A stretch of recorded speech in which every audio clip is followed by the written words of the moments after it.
No começo, tudo parece um conto de fadas, mas para muitas adolescentes, o que deveria ser um momento de descoberta e aprendizado torna-se uma experiência marcada pelo abuso emocional e psicológico. Eu só fui perceber de fato quando eu tava no hospital já. Porque até eu, quando eu lembro, parece que eu passei por um filme. Porque pra mim não faz sentido nenhum alguém ter uma capacidade em Campo Grande e Mato Grosso do Sul de pensar em todas essas coisas. Quando eu passei por tudo isso, eu me vi muito isolada do mundo, até porque ele me isolou do mundo. Ele me tirou da minha família, ele me tirou dos meus amigos, ele tirou tudo que eu tinha. Ele tirou minha dignidade, ele me tirou de mim. Ao mesmo tempo que eu era xingada, humilhada, ao mesmo tempo eu era a mulher mais maravilhosa do mundo. Eu era a pessoa que fazia ele muito bem. E isso tudo em uma fração de segundos. Os relacionamentos abusivos entre adolescentes são muitas vezes ignorados e desprezados, e as meninas, principalmente, podem ser facilmente vulneráveis a essa situação devido à sua inexperiência e falta de conhecimento sobre o que é um relacionamento saudável. E as consequências deixadas por essa violência, infelizmente, atravessam a juventude e acaba deixando traumas para toda a vida.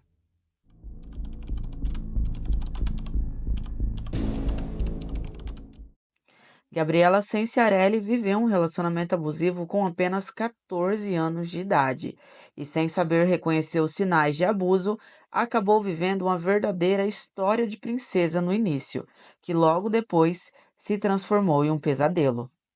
Conhecido popularmente como doença do beijo, e ela passa beijando, né, gente? Ou dividindo copo, coisa do tipo. E a gente já namorava há 3 meses e eu fui internada, porque essa doença ela pode inflamar a garganta das pessoas, é o que é a forma mais comum, né? Então muita gente tem e nem percebe, mas é uma doença muito comum de se ter. Só que eu percebi porque, no meu caso, em vez de inflamar minha garganta, minhas cordas vocais inflamam o meu fígado e meu baço.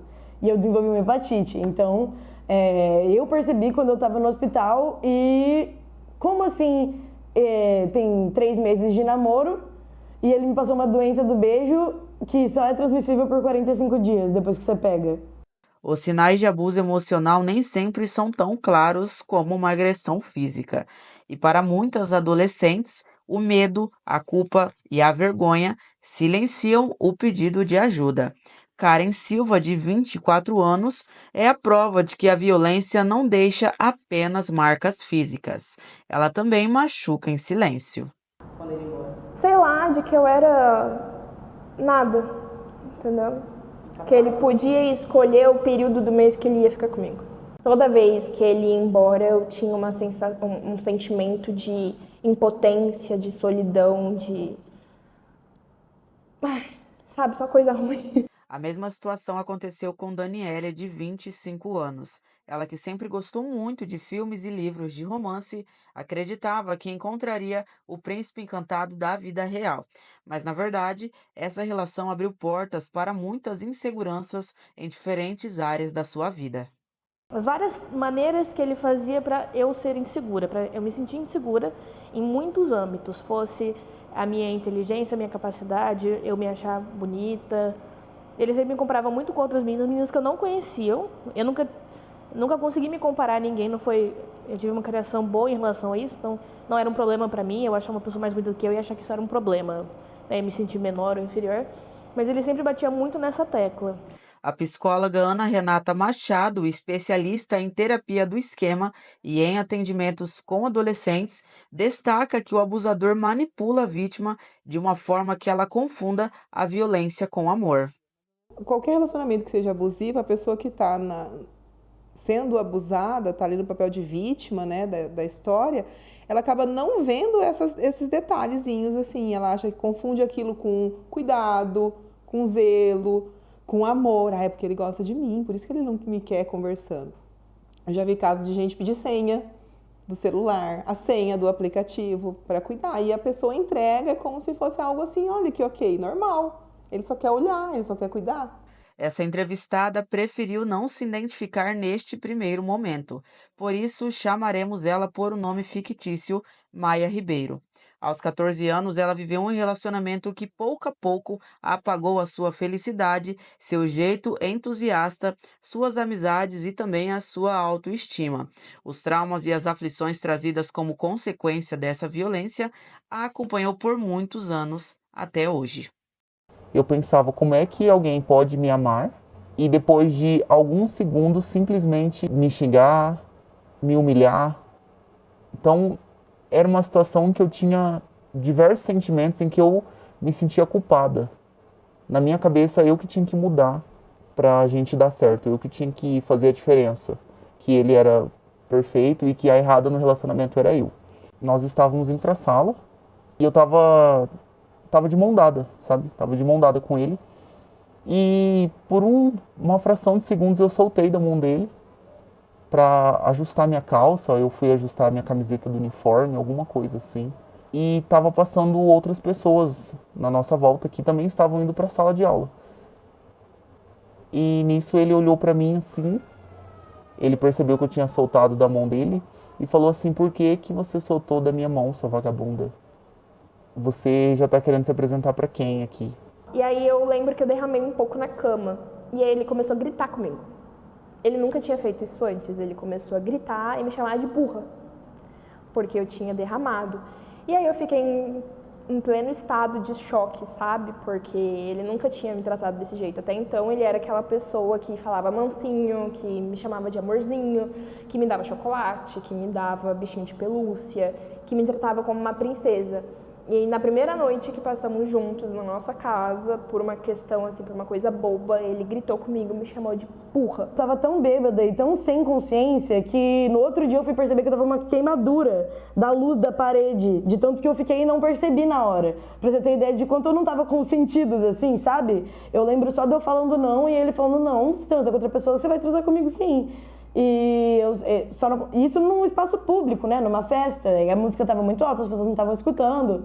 De fora poderia parecer que ele estava ajudando uma pessoa muito bêbada, né? Também é muito claro na minha cabeça que quando eu ia dormir, perto das 10h30, 11 horas da noite, naquela época, ele falava para mim desligar o Wi-Fi ou desligar a minha internet.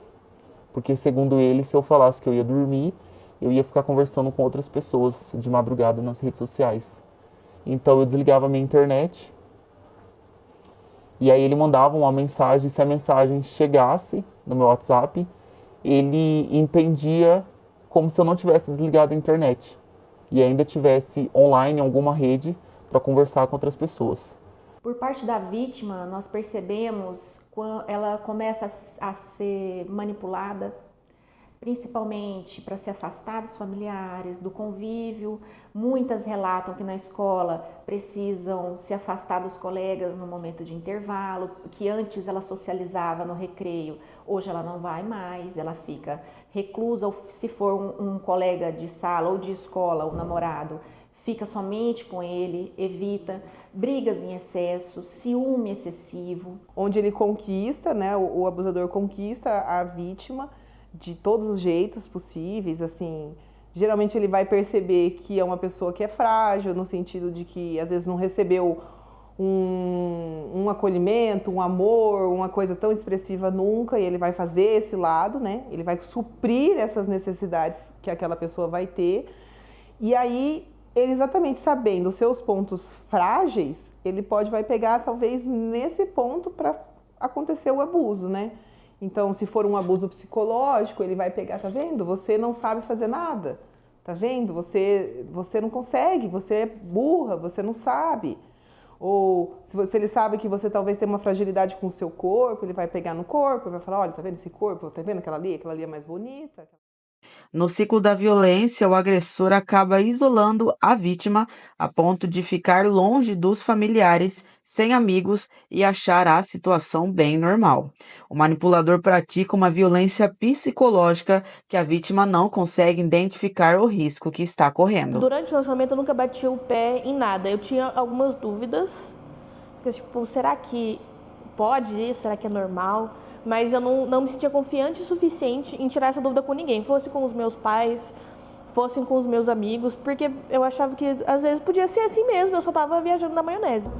Mas quando aconteceu essa traição, eu fiquei muito chateada, eu culpabilizei muito ele em relação a isso, e aí ele começou a dar um gaslight, assim, sabe? Tipo assim, jogar tudo pra cima de mim. Ah, mas você veio aqui, ficou com seus amigos, e aí você queria que eu fizesse o quê? Que sei lá o quê? Enfim, ele tentou reverter a situação pra eu sair como errada. As pessoas falam muito da agressão física, mas a agressão física te abre os olhos, ela é explícita. A agressão psicológica, a agressão moral te faz questionar. Porque muitas vezes a família fala assim, nossa, mas ele é tão bom pra você. Você fica assim, gente, será que eu tô doida? E a pessoa faz o gaslighting com você e te leva a achar que tudo aquilo que você tá vendo e tá sentindo não é aquilo. Você tá louca, tá brincando. Os casos de violência contra a mulher vêm aumentando a cada ano no Brasil. Segundo o Fórum Brasileiro de Segurança Pública, 23 milhões e 400 mil mulheres de 16 anos ou mais foram vítimas de algum tipo de violência pelo parceiro em 2024. Diante desse número alarmante, fica evidente que a violência de gênero ainda é um problema que deve ser discutido, estudado e divulgado a fim de reduzir esses casos brutais que ocorrem na sociedade. E hoje, na violência doméstica, nós lidamos com uma dupla fonte, né, de criminosos. Os novos, né, que estão começando agora, e aqueles reincidentes. São homens que a gente vê todos os dias na delegacia, porque ainda que sejam mulheres diferentes, eles continuam praticando crimes. Nós tivemos agora recentemente o caso do Caio, em que aquela jornalista infelizmente foi vítima. Quantos casos ele não tinha? Ele tinha mais de 14 ocorrências, 7 mulheres já tinham medida protetiva contra ele. Era um reincidente. E o que se percebeu é que principalmente é uma questão de informação e cultural. E quando os agressores participam de grupos que levam a eles a informação correta de como se relacionar, muda o comportamento, pelo menos da maioria. Então isso prova que a informação muda o comportamento e faria mudar essas estatísticas. O Ministério Público de São Paulo criou a cartilha Namoro Legal para conscientizar meninas e adolescentes sobre os reflexos de um relacionamento abusivo. E com o objetivo de diminuir o número alarmante que cresce a cada dia mais, a cartilha dá dicas para ajudar meninas e mulheres a identificar se estão em relacionamentos abusivos. Eu entendo, daí já é uma opinião particular, que a política pública de combate à violência doméstica contra mulheres tem sido falha nesse sentido. Nós temos levado muita informação às mulheres, no sentido de empoderá-las, e quando eu digo de empoderar não é de dar poder, mas é no poder no sentido de direitos. Dar consciência às mulheres dos direitos e das limitações dos homens em relação a elas.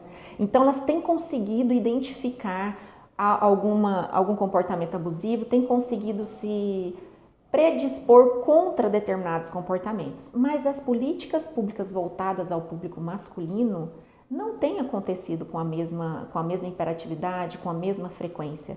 E nós estamos levando informação para as mulheres, mudando a cabeça das mulheres para conscientizá-las, mas mantendo os homens com a cabeça de antigamente. E aí vem o confronto. Por isso nós temos tanta a impressão de que aumentou a violência. Não é que aumentou o conflito. Porque a violência existia antes, só que a mulher se calava, a mulher ficava silente. E hoje nós não vemos tanta informação aos homens. Então a cartilha e como tantas outras fontes de informação são muito bem-vindas. Muitas adolescentes presas a esse ciclo de violência não conseguem reconhecer os sinais que muitas vezes são disfarçados de carinho.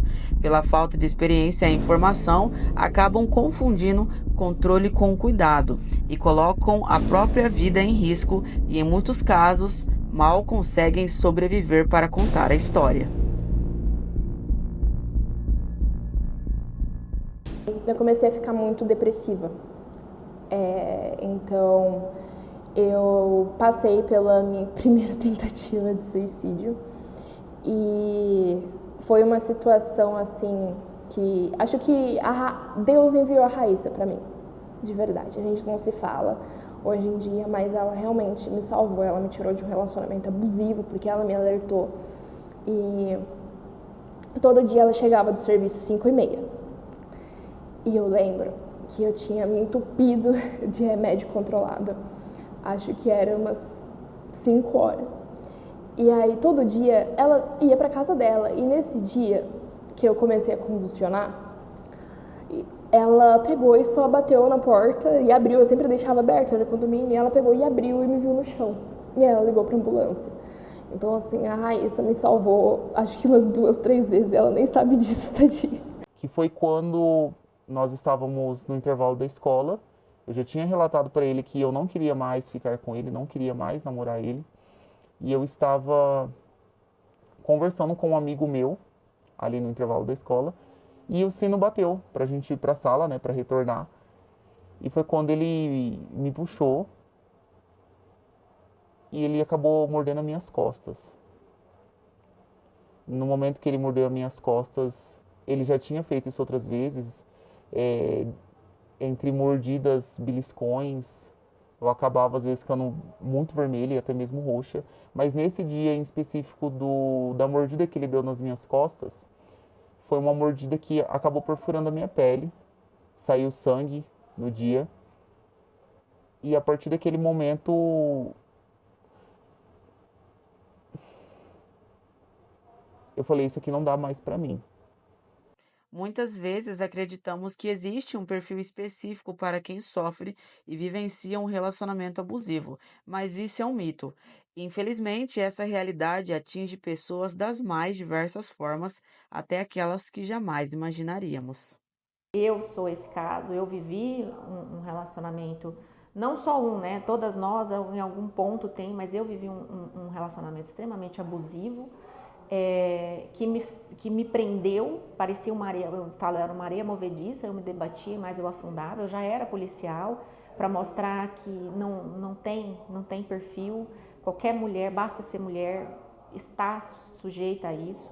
Eu tinha toda a consciência do que se tratava. Eu sofri gaslighting por 5 anos e quase me casei com essa pessoa.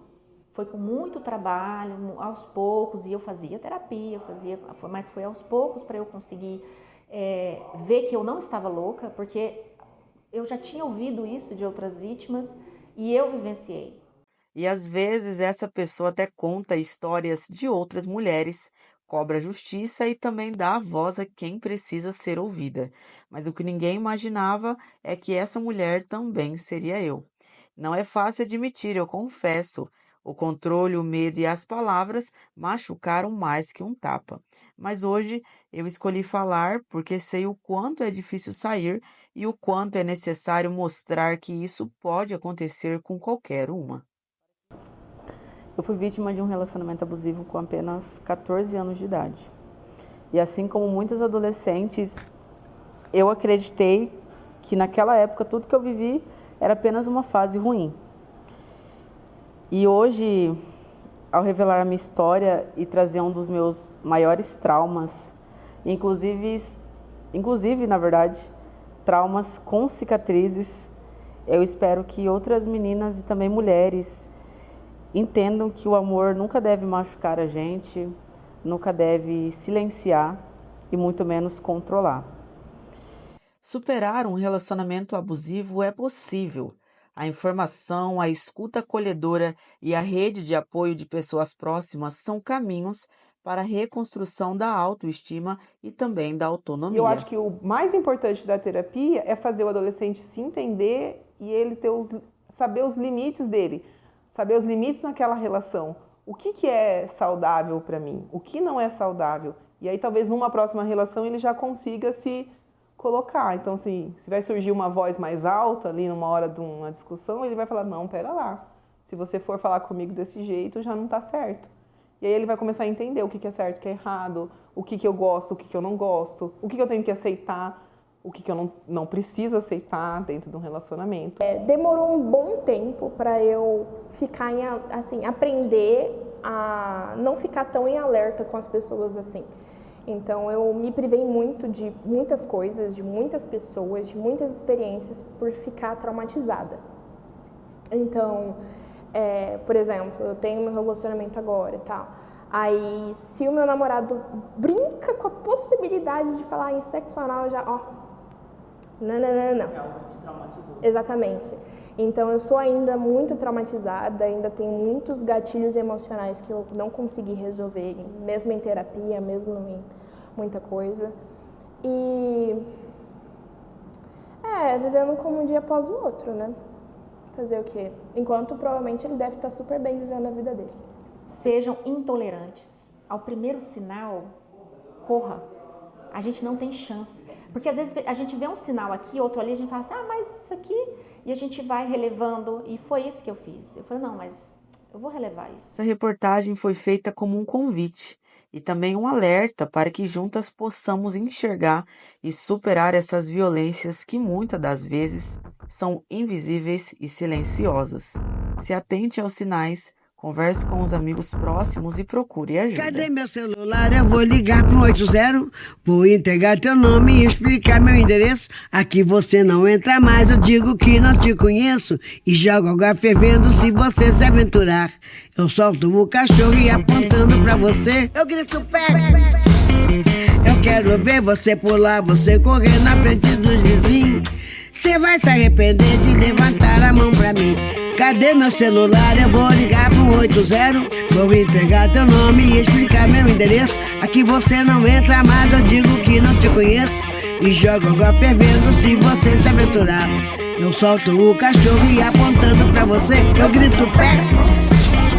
Eu quero ver você pular, você correr na frente dos vizinhos. Você vai se arrepender de levantar a mão pra mim. E quando o Samago chegar,